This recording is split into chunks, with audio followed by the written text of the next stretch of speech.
이번엔 또 보낭칠 이노큐 광고로 함께하겠습니다. 보낭칠 네. 이노큐 최근 구매 후기 우리 이현경 앵커께서 좀 읽어주시겠습니까? 네. 이거 저 아주 절절한 구매 후기 한번 들어보시죠. 네.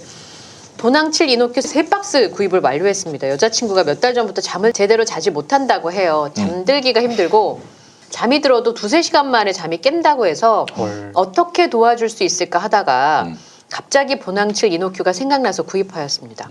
오늘부터 한 달간 꾸준히 한번 먹어보기로 했는데 증상이 호전되면 후기 또 올릴게요. 특가로 3박스 구입하니까 진짜 언니보다 저렴하게 구입할 수 있어 좋았습니다. 역시 김용민닷컴 압도적 최저가 아이고, 칭찬합니다. 축하드립니다. 네. 아닌데 여자친구가 잠을 제대로 자지 못한다는 게 왜 고민거리가 될까?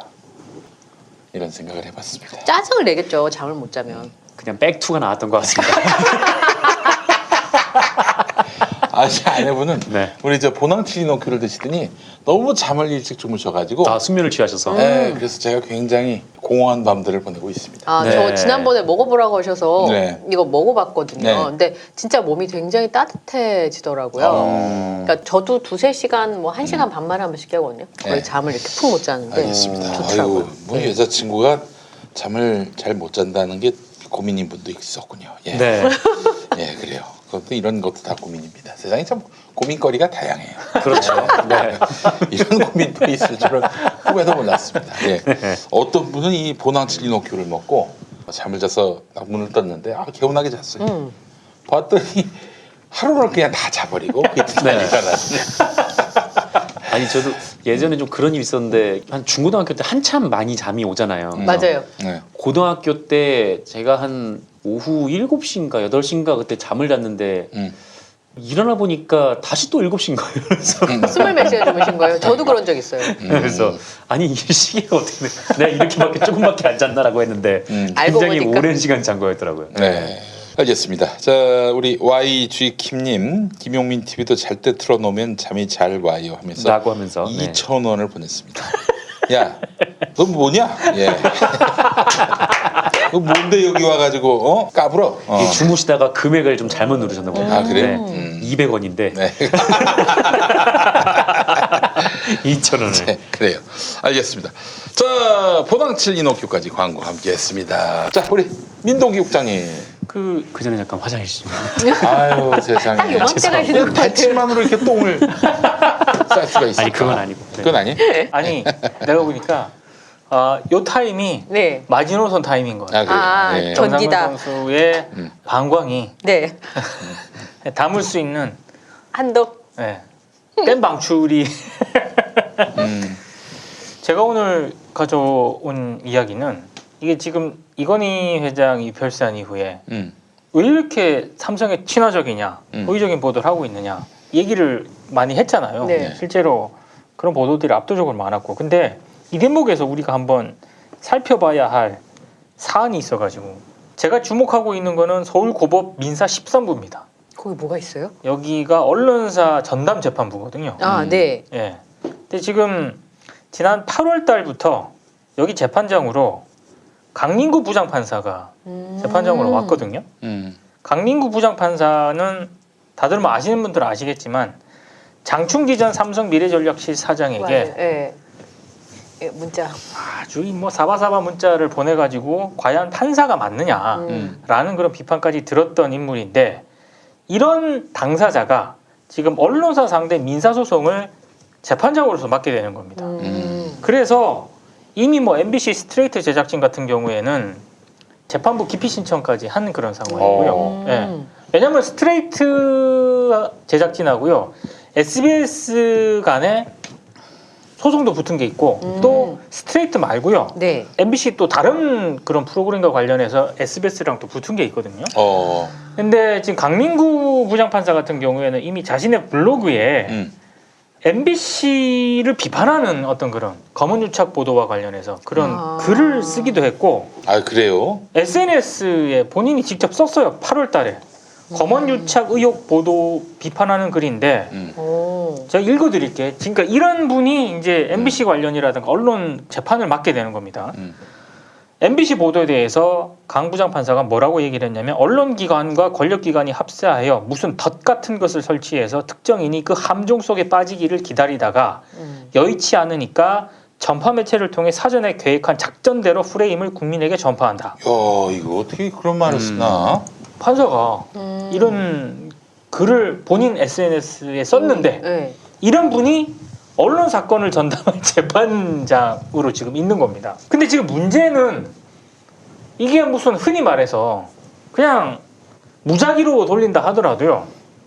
이런 부분에 대해서 문제 제기가 있었다라면 저는 대법원이 다르게 판단을 해야 된다라고 생각을 하거든요. 그렇지. 근데 대법원 국정감사에서 이 문제 제기를 했어요. 아, 네. 여당 의원들이 얘기를 하니까 조재현 법원행정처장이 뭐라고 얘기를 하냐면 그 자체로 이해 충돌이 되는지는 신중한 판단이 필요하다. 이렇게 답을 합니다.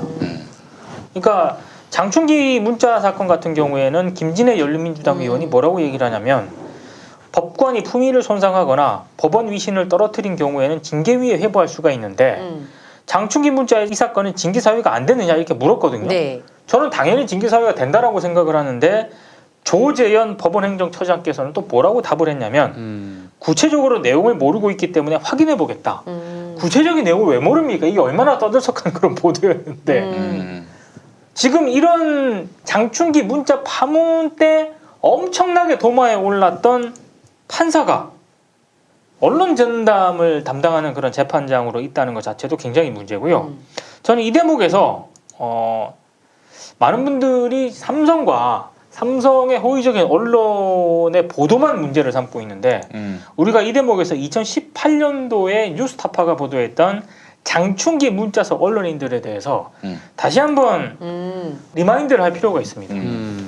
제가 간단하게 설명을 해드릴게요. 이분들이 그럼 지금 뭐 공개적인 활동을 안 하고 있느냐? 그거 아니라는 거예요. 아니라는 거죠. 당시 조선일보 편집국장이었던 강효상 전 자유한국당 의원 장충기 문자 파일에서 삼성 장충기 사장하고 주고받은 문자 메시지를 뉴스타파가 공개를 했거든요. 이런 내용이 있습니다. 보내주신 음악 쾌티켓 잘 받았습니다. 감사합니다.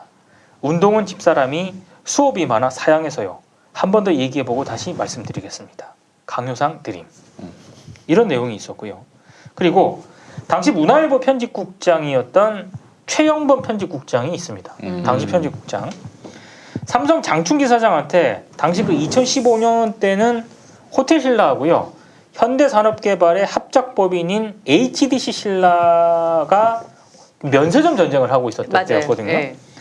그때 문화일보가 그 기사에 대해서 장충기 사장이 마음에 안 들었던 거야. 그래서 뭐라고 한 거죠.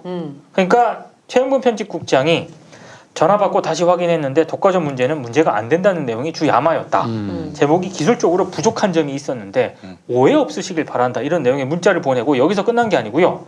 그 뒤에 어떤 보도가 나갈 것이다 라는 거를 장충기 사장한테 자세하게 또 미리. 그때 당시 문화일보 편집국장이 이렇게 해줍니다. 얘기를 해줍니다. 자, 그러면 조선일보, 문화일보 이런 데만 문제였느냐? 2015년 10월 2일 장충기가 또 한 통의 문자를 받습니다. 어디냐면 한겨레 황충현 이사에게 받은 문자라면서 삼성 관계자로 추정되는 사람이 이걸 전달을 한 거예요, 대신. 이 문자에서 황충기 당시 한겨레 이사가 한겨레 편집국 인사가 있다고 알려주면서 사회부문은 백혈병 보상에 객관적 시각을 갖게 되는 계기가 될 것이다 라고 얘기를 하면서 한겨레 인사가 났는데 모두 온건하고 합리적이며 저희 삼성에 대해서 우호적인 사람들입니다. 그러면서 사회정책부, 그러니까 사회정책부가 있을 때 한겨레가 굉장히 삼성에 비판적으로 보도를 했거든요. 이 사회정책부가 사회정책팀으로 축소가 됐다. 이런 내용이 또 실려 있고요. 그때 이것 때문에 한겨레가 공식 입장까지 내고 그랬었어요. 그리고 당시 한겨레 편집인이었던 정석구 편집인 이분도 장충기 사장한테 문자가 보냈는데 뭐라고 보냈냐면 두 건이에요. 하나는 그동안 보내준 명절 선물을 사양하는 그런 내용의 문자.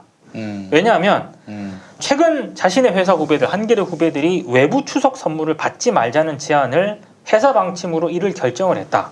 본인이 윤리위원장이기 때문에 이번부터는 보내주시는 선물을 받기가 어렵다. 이 문자가 하나 있고 또 하나는 본인 자녀 혼사에 참석해 준 것에 대해서 굉장히 감사하다.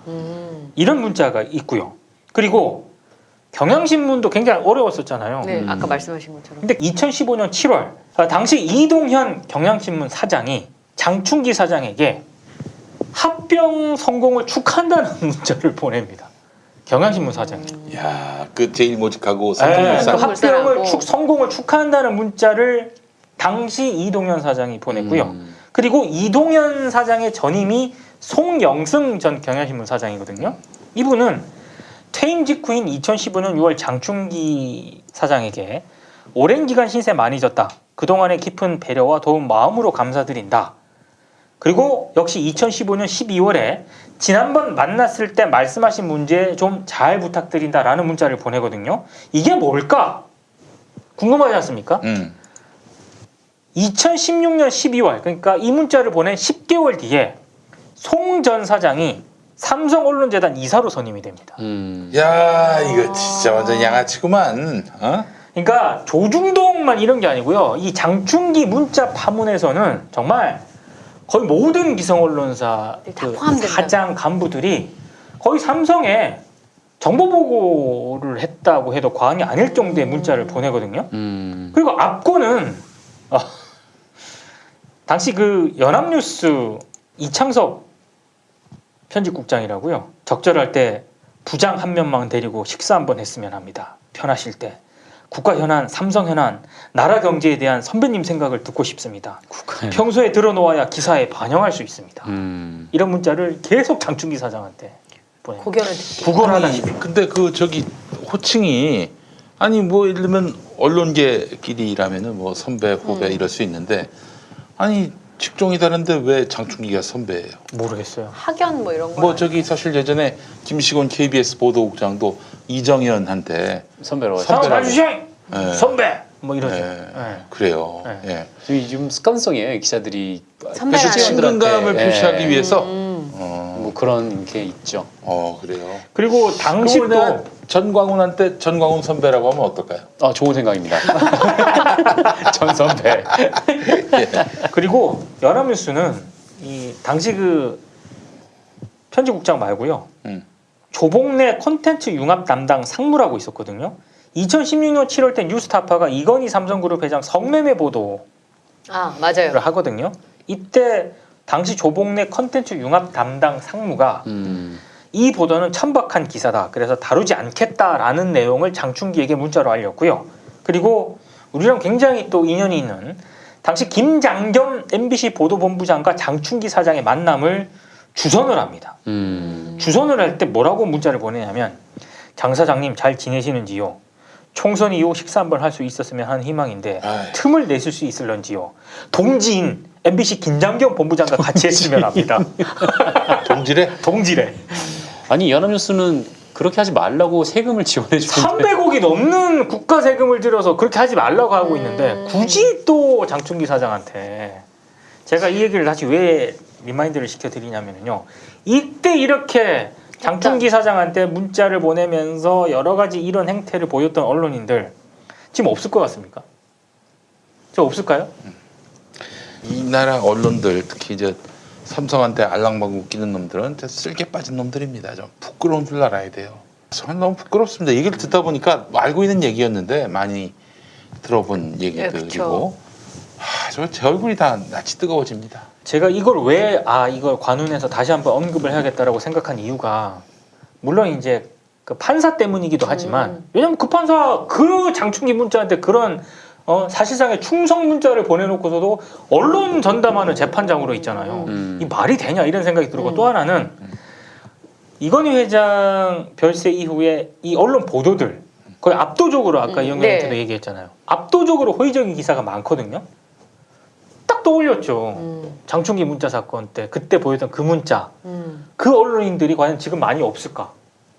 저는 보도하는 거 보면서 충분히 있을 수 있다. 여전히 그런 생각을 하게 됩니다. 네. 참 화가 나네 진짜. 이 나라는 뭐 그냥 삼성이 다 먹었어요. 그냥 삼성이 먹은 나라예요. 삼성이 이제 각을 세우는 순간 정말 사회적으로 고립이 되고 아무것도 아니게 되는 겁니다.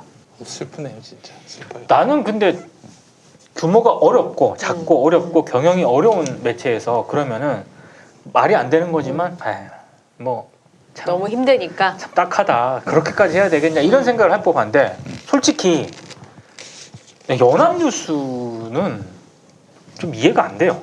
그쵸. 장충기 문자 사건 때도 그랬고 그렇지. 거기가 무슨 돈 걱정할 여지가 있나? 어마어마한 세금이 들어가는데 굳이 저렇게까지 할 필요가 있나? 그러니까 삼성으로부터 독립돼야 합니다. 그래야만 우리 언론이 사는 것이고요. 그 지금은 이런 거예요. 독자들의 뭐 구독료라든지 이런 것들이 컨텐츠 이용료 이런 것들이 한 10% 이내로 다 묶이지 않습니까? 그렇죠. 나머지 다 광고 수입에 네. 협찬 수입에 이러니까 독자는 10%밖에 안 보이는 거예요. 맞아요. 그러니까 뭐 그냥 완전히 지금 나오는 그 조중동의 이런 뭐 윤석열 빨아주는 기사라든지 삼성 빨아주는 기사가 이게 실상은 자기하고 생각이 비슷한 보수적 정치 지향을 가진 그런 구독자들을 겨냥한 게 아니라 그렇죠. 자기 신문에 광고 주는 사람들 그 사람들의 기호와 취향에 맞는 그런 기사를 싣고 있는 거죠. 그렇게 보시면 돼요. 우리 유튜브는 너무 극단적이다, 너무 편향적이다 그럴진 몰라도 자기들을 시청해 주시는 시청자분들을 위해서 얼마나 열심히 그분들의 그 어떤 시각과 또 정치적 견해를 존중하면서 방송합니까? 철저히 독자 위주의 방송을 하고 있어요. 그렇죠. 나 우리 독자들이 수전노들이라서 돈을 쓸 줄 몰라요. 네. 돈을 쓸 줄 모르는 독자를 만난다는 점은 참 불행스러운 일이긴 합니다만은 그렇게 독자를 위한 방송을 했는데 네. 독자는 왜 우리를 위하지 않는 것인가? 그렇지. 뭐야 이게 도대체? 어? 이 수전노들, 어? 뭐 1,000원, 2,500원, 네가 먹어 그냥. 아이, 참 너무 화가 납니다. 예. 나는 그게 오히려 건강하다고 봐요. 그러니까 그 자체가 와 좋은 모델이다라고는 얘기할 수 없지만 기업 이런데 막 기사를 팔고 이러면서 경영을 받는 유지하고 거는. 이러는 것보다는 차라리 자신들에게 굉장히 로열티가 있고 충성도가 높은 독자들을 위한 기사를 내고 방송을 하고 이러는 게 훨씬 더 건강하다고 저는 생각해요. 그 자체로도 물론 논쟁점이 분명히 있긴 네, 합니다만. 그렇죠. 예. 정부 광고는 어디서 주는 건지 어떤 기준으로 주는 건지 국익에 반대되는 거짓 보도를 일삼는데도 광고를 주는 것은 무슨 이유인지 모르겠다. 이게 바로 오늘 저희 저널리즘의 이번 회 실린 내용입니다. 언론지능재단이라고 있습니다. 네, 네. 언론지능재단. 아, 맞아요. 거기로부터 이제 수주 받는 거 아닙니까? 이렇게 거길 통해서 오는 거죠. 그러니까 항상 언론사에 광고하려면요, 특히 지면 광고, 뭐 전파 광고 이런 것들은 다 언론지능재단 통합니다. 네. 언론지능재단이 몇 프로 떼어먹죠? 거기도 이제 구글처럼 꽤 띄어 먹어요. 떼어가 꽤 30% 떼어먹어가지고. 떼어먹는 걸로 알고 있어요. 네. 굉장히 많네요. 1,000만 원 광고 줬다 그러면은 300원 언론지능재단이 먹어요. 오, 네. 생각보다 많다. 퍼센트. 그래서 사실은 광고 대신에 협찬을 받는 경우도 있습니다. 맞아요. 협찬 많이 받죠. 협찬은 뭐 언론지능재단을 통하지 통하지 않았으니까. 않고 하니까. 예. 근데 또 그 언론지능재단 이런 데서 또 해가지고 언론인들 연수 보내주고 그러잖아요. 연수 다 가잖아요. 네. 이정수님께서 900원. 누구? 900원. 네, 이정수님께서 네. 블루벨벳님께서 10,000원 네. 보내주셨습니다. 야 정수야 정수야. 어르신 아닙니까? 대머리 깎아라. 어르신일 수 있어. 어르신일 수 있어. 머리가 원래 없으신 분이면 어떡합니까? 더 깎아. 천문중님께서 택시 타고 퇴근하라고 2,000원 쏴주셨습니다. 기본 요금이 기본 기본 요금이 2,000원이 안 됩니다. 이 수전노들 이런 것들을 위해서 지금 방송을 하고 있어요 우리가. 아이고 나 참가. 아이 그래요. 알겠습니다. 아유 이제 마무리할 시간이 됐는데. 네. 예. 방송 요즘 많이 하십니까 우리 저? 저요? 예. 방송 뭐 늘기도 하고 주기도 하고 그렇죠. 왜냐면 난 무한한 책임감을 느낍니다. 왜냐면 이 사람 보고 내가 방송 쪽으로 길을 열어줄 테니까 넘어오라고. 때려치고 나오라고 네. 직장 때려치고 나오라고 했는데 나왔는데 먹고 살만한 거죠? 아, 네, 그럼요. 아유 네. 다행입니다. 잘 나가시는 것 같은데요. 네, 그리고 나서 이제 가시고 네. 그 다음에 이제 K 방송에서 이제 네. 방송을 하실 때 다른 프로를 몇 개 하고 있었거든요. 네. 정리하고 일로 와라. 네. 불러놓고 가셨습니다. 네. 그래도 뭐 잘린 거 없잖아. 아 얘는 뭐 결과적으로 진짜. 그렇죠. 네. 정상근 선수를 끌어들였는데 네. 정작 본인이 다 나가네. 야, 김용민이 뿌려놓은 씨앗. 야는 아니고 형님, 내가 그 사실 잘린 거지 뭐. 아, 그렇지. 네. 무슨 말씀을 그렇게 섭섭하게 잘린 거지. 하십니까? 네, 잘린 어쨌든 거지. 김용민이 뿌려놓은 씨앗 네. 열매를 달콤. 제가 먹고 있습니다. 풍년입니다. 풍년. 지금 갑자기 막 응. 네, 쏟아지고 있네요. 봄물 네. 터듯이 쏟아지고 있습니다. 봄물 터지듯이. 노이숙 대리님께서 5만 원. 네. 그래 눈물이 나네요. 눈물이 납니다. 예. 가장나무님께서 야, 미안합니다. 진짜 만 원을 주셨어요. 정말 이런 코 묻은 돈을 받아야 되나? 코 묻은 돈을 받아야 되나 모르겠어요. 예. 근데 사실은 이제 방송에서 뭐 잘릴 수도 있고 뭐 그럴 수 있는데 가장 기분 나쁜 게 뭔지 아십니까? 제일 기분 나쁜 게 뭐냐? 거짓말하는 거예요. 자르면서. 차라리 좀 자르지나 말든가. 혹은 뭐 저 얘기를 좀 줄여가면서 다 말씀 못 드려도 뭐 사정하시잖아요. 예, 뭐 이래야 되는데 잘라놓고는 자르면서 뭐 당신을 뭐 더 좋은 뭘로 하려고 우리가 잠시 조정이 있었다느니 혹은 뭐 원래 이제 나오게 하려고 한 사람이었는데 캔슬하면서 우리 미스커뮤니케이션이 돼가지고 뭐 이미 딴 분을 섭외해놨다는 이런 개구라를 적어도 나한테는 하지 말아야 됩니다. 난 다 알아요. 예. 누가 어떤 사람이 무슨 경로로 이 일들을 다 그르치고 뭐 캔슬을 했는지는 모르지만 사람 이름은 모르지만 경로를 부처님 손바닥 보듯이 합니다. 근데 나한테 거짓말을 하는 인간들이 종종 있었어요. 그런 인간들을 다 블록하다가 요즘 제가 방송이 다 없어졌어요. 예, 인간관계를 좀 제대로 해야 되겠다 이런 생각을 해봤습니다. 하시면서 당하셨군요. 그래요? 저희 의뢰 처지임에도 불구하고 자꾸 갑에 처지있냐 네네. 생각을 했다. 좀 많이 인격 수양을 하고 있습니다. 여러분 이거 좀 많이 좀 봐줘요. 많이 쳐는 그런 거 하지 말고 요즘 쩌날리 좀 봐주세요. 좀 여러분 독자 우리 독자 한 3만만 돼도 뭐 넉넉하게 또 날개 달고 날아가지 않겠습니까? 네. 그만한 퀄리티가 되는 신문입니다. 네, 그런 퀄리티도 못 만들면서 여러분들한테 손 벌리지 않습니다. 예. 자, 뭐 구글 좋은 일 하지 말고 우리 쩌날리 좀 많이 가입해 주시면 감사하겠습니다. 18,180원. 네. 18,180원. 네, 엄청나게 네. 슈퍼챗을 주셨어요. 네. 900원이 물꼬를 텄습니다. 이거 좋아해야 돼. 이거 어째야 돼. 이거. 예, 뭐 900원도 있고, 예. 그래요. 이것들 어떻게 내가 엿을 먹일까? 참 고민이 많습니다. 네. 고민이 아주 많아요. 예. 자, 마무리하도록 하겠습니다. 오늘도 우리 수고해주신 세 분 진심으로 감사드리고 11월에 이제 뵙는 겁니까? 네, 네, 그러네요. 예. 그러네요. 10월이 다 지나갔네요. 11월 하면 또 생각이 나는 게 이제 크리스마스 실 기억나잖아. 예전에 네. 결핵 네. 아동들을 위한 그것도 네네. 그런 경험이 있습니다. 네, 많이 오, 팔았었죠. 11월이면 우표 같은 그렇죠, 크리스마스 그렇죠. 실 팔던. 그러면서 의무적으로 사야 했죠. 그게 무조건. 이제, 그래도 뭐 크리스마스가 이제 다가왔구나. 뭐 이런 또 느낌도 있었고요. 그런 11월입니다. 이제 2달 남았어요. 2달치가 한 달력에 실리면은 이제 마지막 장 남은 거야. 올해 크리스마스는 제가 정말 작심하고 정말 신나게 한번 놀아보려고 작정하고 있습니다. 크리스마스 때. 왜냐면 역대 크리스마스 때를 다 그냥 우울하게 일하다가 들어가기 때문에 네. 그럼 방송하시니까. 밤샘 작업하다가 새벽을 맞기도 하고 이랬는데 이게 도대체 인생에 무슨 행복이 있는가? 그렇지 않습니까? 크리스마스 관련해서 제일 기억에 남는 크리스마스 기억 뭐가 있습니까? 제 기억에 남는 크리스마스는 이제 2001년 12월 25일. 네. 왜요? 군대 입대한 지 이틀 만에 제설 작업을 했습니다. 제 인생의 첫 화이트 크리스마스. 12월달에 가. 제설 작업을? 네. 아이고 이런. 12월 23일에 갔거든요. 예. 네. 이틀 뒤에 제 생애 첫 화이트 크리스마스를 맞았습니다. 예, 그래요. 그리고 눈을 쓸었죠. 네. 저도 크리스마스는 우울해요. 거의 그 상당한 기간 동안 크리스마스를 마감하면서 보냈던 것 같아요. 어려운 사람은 그쵸. 사실 뭐 크리스마스를 우울해. 다시는 게 아니니까. 그렇죠. 이번 크리스마스 정말 진짜 아주 그냥 코가 삐뚤어지게 잘 놀아보려고 계획을 세워놓고 있습니다. 뭘 하고 네. 놀고 아니 술도 안 먹으면서 그러니까. 코가 어떻게 삐뚤어집니까? 응? 그쵸. 아니, 코를 삐뚤어. 돌리면 되지. 간단한 방법 방법을 네. 이렇게 몰라요. 네.